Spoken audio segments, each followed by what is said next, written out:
Olá, então, bem-vindos, segundo A, segundo B. É uma alegria tê-los aqui na minha aula de arte, na minha casa. Muito bem-vindos. Estou com muita saudade. Todos os dias eu falo dessa saudade que é muita e era verdadeira, né? Sentindo muita falta de estar perto de vocês, do carinho, da energia de vocês. Mas, como eu disse, isso tudo vai passar e logo, logo a gente se encontra, tá? Bem-vindos! As aulas estão fluindo de uma maneira leve. Estou procurando fazer com que esse conteúdo, né, não estou preocupada só com o tamanho, mas com a qualidade, que seja um bate-papo, como sempre foram as nossas aulas, de uma maneira leve, suave, que esse conteúdo vai entrando na mente de cada um com todo esse carinho que eu tento passar para vocês. Bem-vindos, muito bem-vindos, né? Estávamos vendo nas aulas anteriores as vanguardas, o movimento modernista, vimos lá no início, nos módulos que ficaram aí para trás, o impressionismo, o pós-impressionismo, quantas transformações aconteceram no final do século XIX e início do século XX, transformando a arte, né? Então, esse é o nosso conteúdo. E nós vimos na aula passada, principalmente as vanguardas, nós vimos o expressionismo e a arte abstrata. Foi esse o conteúdo. Todo esse material já está no e-mail de vocês. Isso aqui é um resumo. Por esse formato de aula, não dá para a gente abrir muito, mostrar muitas imagens, mas todo esse conteúdo, todo esse material aberto já foi mandado nos e-mails de todas as turmas, né? Com indicação de bibliografia, documentários, filmes. Então, eu gostaria que todas essas janelas que a gente começa aqui nesse nosso encontro, que vocês abrissem, assistindo, lendo mais coisa, tá bem? Muito bem. Então, hoje a gente vai falar de duas vanguardas, o futurismo e o dadaísmo, que são bem claras e bem tranquilas da gente entender, porque o nome já fala, né? Futurismo, futuro, estava relacionado às coisas do futuro, ao que deveria ser, ao que estava por vir. E o dadaísmo é total fora de senso, o próprio nome, vocês vão ver, né? É muito tranquilo a gente falar sobre essas duas vanguardas, recordando que vanguarda é um termo francês de origem militar, né? E que significa o batalhão que vai na frente, aquele pelotão na hora da guerra que vai abrindo caminho para os pelotões que vêm atrás. Então, são todas essas correntes que abriram caminho para uma revolução artística, né? A todas as vanguardas, a gente não vai ver o tradicionalismo, a gente não vê mais aquela arte acadêmica. Se tiver uma palavra que caracteriza todas essas vanguardas de um modo geral, é a liberdade. São novos tempos. Já tem a fotografia, nós vimos lá no final do século XIX a popularização da fotografia, o cinema. Então, o artista, que era o detentor da imagem, aquele que conseguia fazer o retrato, né? Ele vai procurar outros caminhos. Né? Acho que a fotografia desobrigou os artistas dessa representação objetiva do mundo. Então, em todas essas vanguardas, vocês vão ver uma observação do mundo subjetiva. Isso em todas as aulas a gente bateu, a gente viu isso em todas as aulas. Né? Bom, o futurismo foi uma das primeiras vanguardas. Ele surge num manifesto, num artigo que foi escrito no jornal. Ele nem começou assim de obras especificamente, ele começou desse artigo, era um manifesto, na verdade um manifesto que foi lançado, um manifesto de um artista italiano, ele era um poeta chamado Filippo Marinetti, e ele publicou no jornal francês Le Figaro. E nesse manifesto, ele tem um pedacinho dele aí, é muito louco, né? Ele fala sobre bombardear o passado, esquecer o passado, só o futuro, salve o ronco dos motores. Era uma vanguarda que celebrava o futuro. Então, de um modo geral, o que eles mostram nas suas obras, esculturas, pinturas, poesias? O futuro. Um mundo de máquinas, de transformação, de velocidade, de acontecimentos. Esses são os temas mais usados pelos futuristas. Vocês vão estudar muito o futurismo lá no terceiro ano. É conteúdo de literatura específica do terceiro ano, né? Então, eu vou abrir aqui em arte, lá no terceiro ano vocês vão especificamente ver a literatura. Na literatura, o futurismo ligado à literatura, que a gente vai ver de uma maneira geral nas artes plásticas. Rejeitavam o moralismo do passado. Nas suas obras, eles baseavam principalmente na velocidade, no desenvolvimento tecnológico, né? E todas essas transformações, como eu sempre estou batendo na tecla, do finalzinho do século XIX e início do século XX. Exaltavam esse grande desenvolvimento industrial também, que começa a ficar mais ainda do que das outras décadas atrás. Para escrever, eu acho isso tão interessante, eles usavam nas poesias, nos textos, onomatopeias, que são palavras com sonoridades que imitam ruídos, vozes, objetos, para dar essa ideia de movimento. E na poesia, eles fazem frases fragmentadas, para passar mais ainda essa ideia de velocidade. E esse estilo, ele ficou principalmente restrito à Itália e alguma coisa na França. A vanguarda não se espalha como as outras vanguardas. Ele aconteceu mais na Itália e alguma coisa na França, né? Esse movimento ele se enfraqueceu, principalmente após a Primeira Guerra, porque diversos dos membros do futurismo estavam ligados ao Partido Fascista na Itália. Né? E tem muitas polêmicas, esse próprio manifesto, eles falam abaixo o feminismo, as mulheres não têm vez dentro do manifesto futurista, é muito polêmico e muito louco o manifesto futurista. Nós vamos ver as imagens. E o dadaísmo? O dadaísmo, para mim, é uma das vanguardas mais importantes, né? Esse vale tudo dessa arte contemporânea, da arte da nossa época, acho que começa muito com o dadaísmo, porque tudo podia ser arte. Tudo era arte, nada era arte, vocês vão entender direitinho. Ele surge por volta de 1915, ele está super relacionado com a Primeira Guerra. Eram artistas incontentes com a guerra, exilados, saíram dos seus países e foram para Zurique. Estavam lá, a Suíça ficou neutra nessa primeira parte, né, da Primeira Guerra, e eles se reuniam, esses artistas de vários outros países, tinha até gente da Alemanha, num cabaré, num café à noite chamado Cabaré Voltaire. E nesse eles trocavam ideias, eles faziam algumas apresentações, e a insatisfação era geral. Começam a acontecer algumas apresentações que não era classificada nem como teatro, nem como apresentação musical, que só muito tempo depois, se a gente vai ver isso lá na frente, foi batizado lá na década de 50 de performance. O artista usa o próprio corpo para falar o que ele quer expressar, ele usa a linguagem corporal, não seguindo o texto como no teatro. Vocês vão entender isso quando a gente estudar performance, é só um adiantamento. Então, esses artistas incontentes com esse vazio, né? Com um século que prometia tanto, e no início trouxe o quê? Guerra, destruição, caos. Então, eles começaram a fazer uma arte que mostrasse esse vazio. Na verdade, era uma anti-arte. Né? Não precise procurar uma significação nos objetos, nos ready-mades, nas colagens. Eles mostram o nada. Se a vida perdeu sentido, a arte perdeu sentido. O próprio termo dadaísmo significa, sabe como é que eles escolheram esse termo? Pegaram um dicionário francês, abriram em qualquer página, fecharam os olhos, caiu na palavra dada. Dada em francês significa cavalo de madeira. Quer dizer, um nome nada a ver. Então, o título, o nome dadaísmo é um nome também sem senso, nonsense, que representa toda a ideologia deles. Agora, olha bem, vamos fazer uma ginástica mental. Não representar, não significar lá em 1915, 1916, 1917, essa coisa do protesto de mostrar o vazio, essa não significação significava. Eu acho muito lindo o dadaísmo, né? E o vale tudo, vocês vão ver os ready-made, tudo poderia ser uma obra de arte, porque a arte não existia mais arte, era, na verdade, a anti-arte. Vamos ver algumas imagens, né? Bom, as características eu já falei. Um manifesto futurista que foi escrito lá por Marinetti e lançado pelo jornal da França, Le Figaro. Então, é muito louco. Vou ler só esse iniciozinho para vocês. Olha só. Nós destruiremos os museus, bibliotecas, academias de todo tipo. Lutaremos contra o moralismo, o feminismo, toda cobardice oportunista ou utilitária, e por aí vai, né?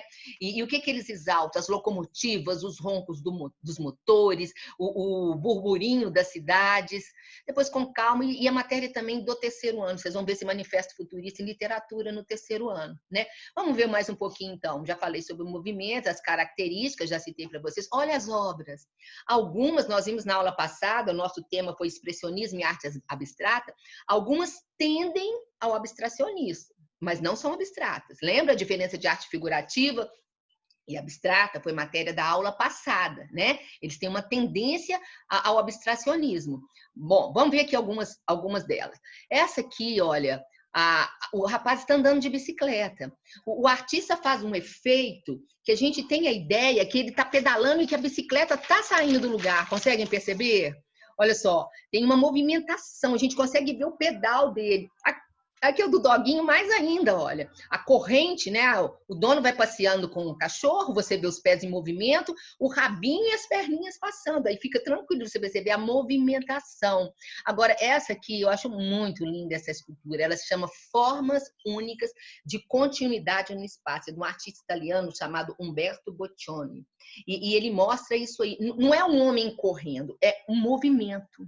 Né? Ele está exaltando a movimentação, né? Não a corrida, mas o movimento em si. Muito interessante. Aqui vocês podem ver, ó, dinamismo de automóvel, como se também fosse o carro passando aí por vários portais, mostrando a sua velocidade. Nesse aqui à direita, ó, de um artista também italiano, chamado Giacomo Balla, vocês podem ver que se chama automóvel mais velocidade mais luz. Né? Para facilitar o entendimento de vocês, parece, olha, que eu estou passando por uma estrada, que eu vejo os postes, né? Eu vejo os faróis e eu vejo também essa dinâmica do movimento. É como eu disse, tem uma tendência ao abstracionismo. Então, esses foram os temas mais recorrentes aí da arte futurista. Por esses exemplos, olha só, nesse trabalho aqui de um grande artista francês chamado Marcel Duchamp, ele tem algumas características cubistas que nós já estudamos, mas também futurista. O título do trabalho vai auxiliar muito. Nu descendo a escada, como se fosse uma pessoa aí descendo as escadas rapidamente. Então você vê lembra história em quadrinho, né? Quando a história em quadrinho, isso é muito usado, um recurso muito usado quando o personagem está correndo ou quando ele quer mostrar a movimentação rápida da mão. Então nesse sentido aqui vocês podem perceber, olha, a pessoa vai descendo a escada e tem uma tendência que se você olha assim da primeira vez e não vê o título, você não entende. Tem uma tendência em algumas obras futuristas ao abstracionismo, mas não são obras abstratas, tá? Muito bem, dadaísmo já expliquei a relação dele com a Primeira Guerra, né? Se a vida perdeu sentido, a arte também perdeu sentido. E é isso que a gente vai ver nas imagens aqui. Olha só, era muito comum, e foi uma técnica que eles usaram muito, a colagem. Pegar pedaços. Como fazer uma poesia ou um texto dadaísta? Pegue várias palavras de um jornal, recorte, coloque dentro de um saquinho, feche, vai com a sua mão embaralhando aleatoriamente, pegue as palavras e vai colando, formando linhas, parágrafos e textos aleatoriamente. Quando você for ler esse texto, ele não tem nenhuma lógica. Assim era escrito um texto, uma poesia dadaísta, né? Então, eles usavam esse recurso principalmente da colagem, coisas desconectadas. Essa desconexão, esse vazio, vocês já entenderam porque eu já expliquei. E a grande sacada deles, gente, e a nossa arte da nossa época, a arte contemporânea, deve muito aos dadaístas, porque hoje quando você visita aí o Centro Cultural, por exemplo, em Inhotim, que eu falo tanto para vocês, né? Com tantos objetos de arte contemporânea, o grande centro cultural que fica ali a 60 quilômetros da minha terra, BH, em Brumadinho, é um dos grandes referências do mundo de arte contemporânea, é um museu a céu aberto. Tem gente do mundo inteiro visitar em Inhotim, às vezes os brasileiros não têm nem conhecimento que existe esse centro cultural. Já foi matéria de aula minha sobre Inhotim para vocês. A gente vê muitos objetos, muitas coisas inusitadas, você fala, mas isso é arte? E isso vem lá do dadaísmo. São os famosos ready-mades de Marcel Duchamp. A tradução de ready-made seria mais ou menos já pronto, feito pronto. Qualquer objeto poderia ser levado à categoria de obra de arte, uma privada, uma roda de bicicleta, um secador de vasilhas, um cabideiro e assim por diante. O ready-made mais famoso é esse aqui chamado A Fonte. Ele fez várias, tem réplicas espalhadas no mundo inteiro. Ele mandou para a exposição uma privada. Isso é um mictório de um banheiro masculino. E ele não assina Marcel Duchamp, ele assina aqui R. Muti, 1917. R. Muti era o nome do fabricante, como se fosse hoje assim, a marca Tigre, a marca Celite, uma fábrica de lavatórios, de pias, de conexões para banheiro. Até nisso tem essa irreverência, né? Então, qual a significação? Vocês já entenderam, né? Então, qualquer coisa poderia ser classificado como obra de arte. Muitas dessas obras foram recusadas, né? O principal, se você visita o MoMA de Nova York, está lá o principal ready-made dele, que foi esse, A Fonte, mas existem outros. Ele fez outras réplicas espalhadas por outros museus. Uma roda de bicicleta em cima do banco, um ready-made, né? Então, já explicado e assim por diante. Muito tranquilo isso aí, olha. Aqui uma foto que dá para ver melhor, né? Essa A Fonte.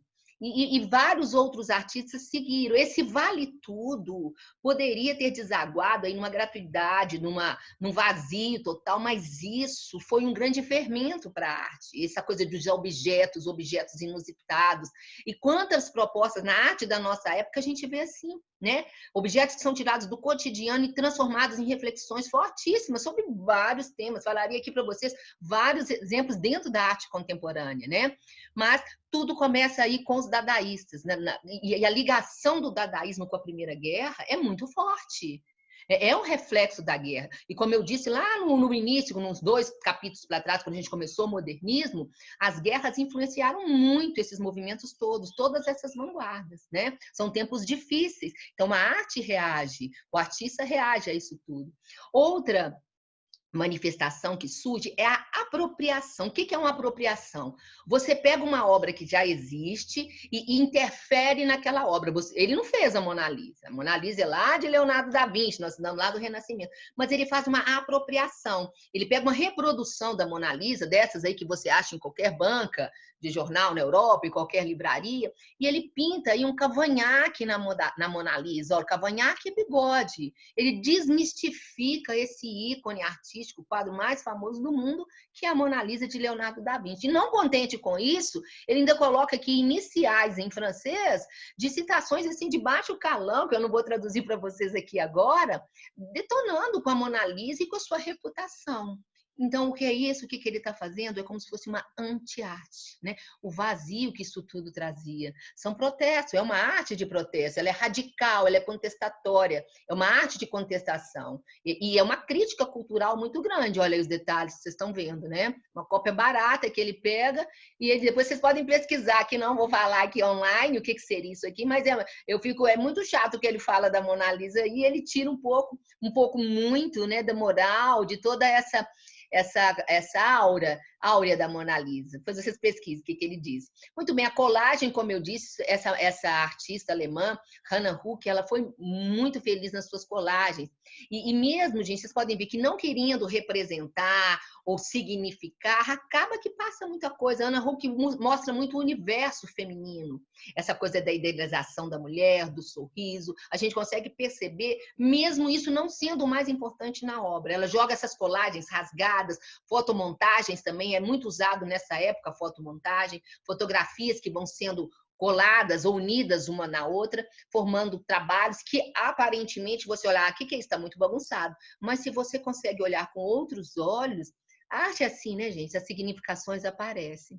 E aí vocês estão vendo aí, olha, uma colagem também, está até no livro de vocês, de Hannah Huck, de 1919, a variedade, misturando letras, fotografias, paisagens que ela coloca. Muito bem, nesse capítulo do livro de vocês, ele fala também um pouco sobre arquitetura.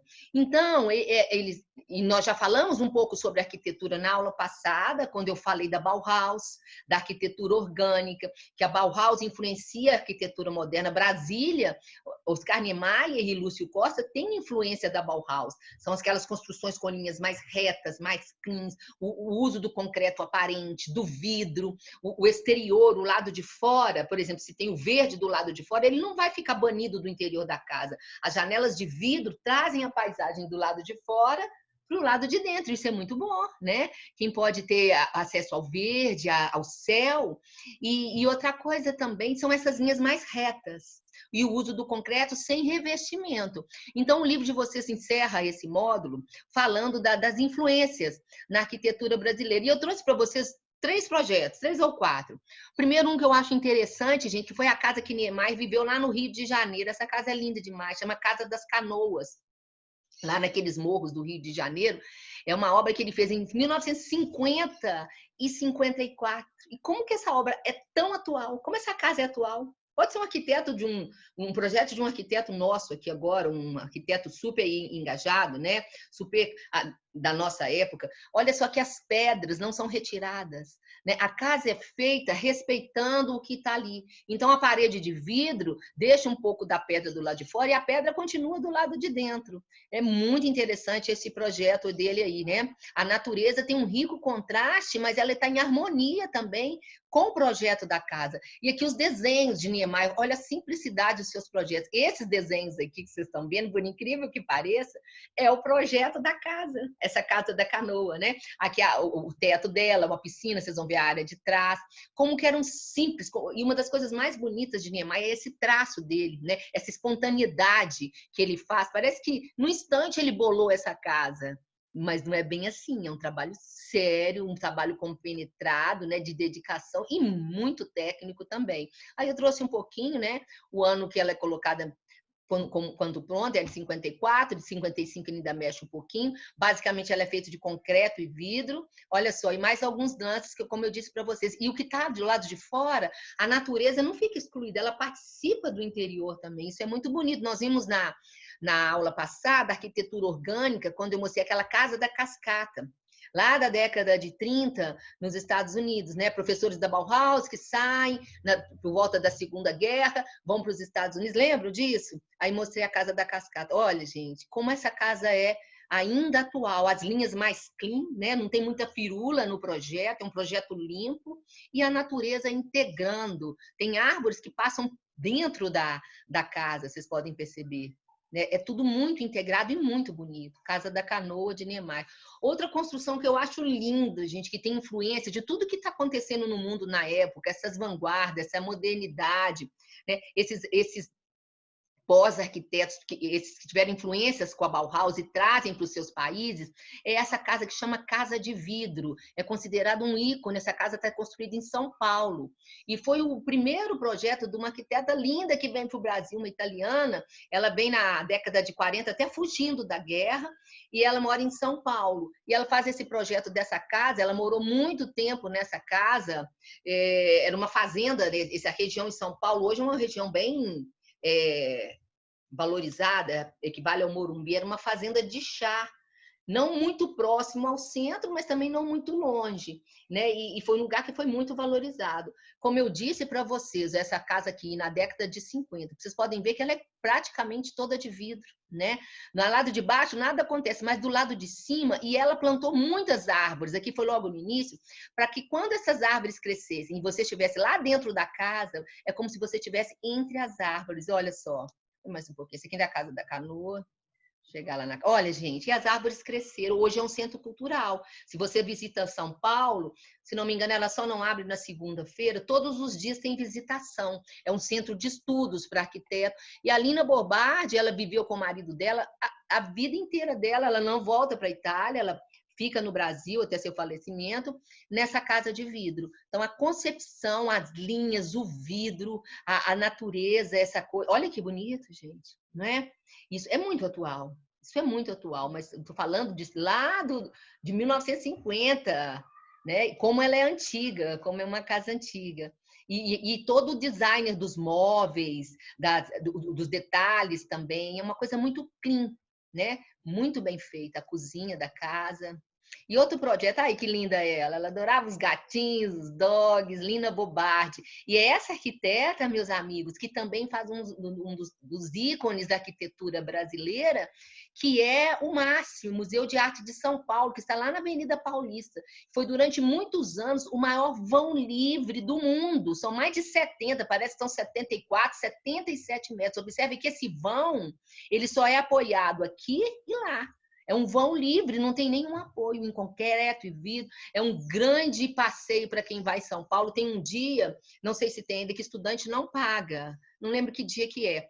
E são vários andares divididos entre arte antiga. Tem uma coleção riquíssima do antigo Titilo Matarazzo, tem exemplares de Pablo Picasso, de Van Gogh, tem alguns exemplares de artistas modernistas brasileiros, da Tarsila, da Anitta, de Portinari, tem exemplos de arte grega. Então, assim, recomendo demais quem for a São Paulo visitar o MASP. Alguns já foram, já me contaram, né? Mas eu trouxe para vocês verem o projeto arquitetônico, que tem a ver com esse momento que a gente está falando, da primeira década do século XX, que com as vanguardas, né? Muito bem, eu trouxe um pouquinho mais sobre ela, e foi toda uma febre de exposições, de montagem, esses anos aí em São Paulo. Muito bem, gente, olha só, encerramos aqui, foi uma alegria estar com vocês, estar junto com vocês, né, mais uma vez, e espero que todos esses conteúdos possam ser abertos, né? Eu tento não fazer uma aula muito longa, mas uma aula que seja leve, que ao mesmo tempo completa. Estava com muita saudade, viu, meu segundo A, segundo B? Um beijo e até o nosso próximo encontro. Até lá.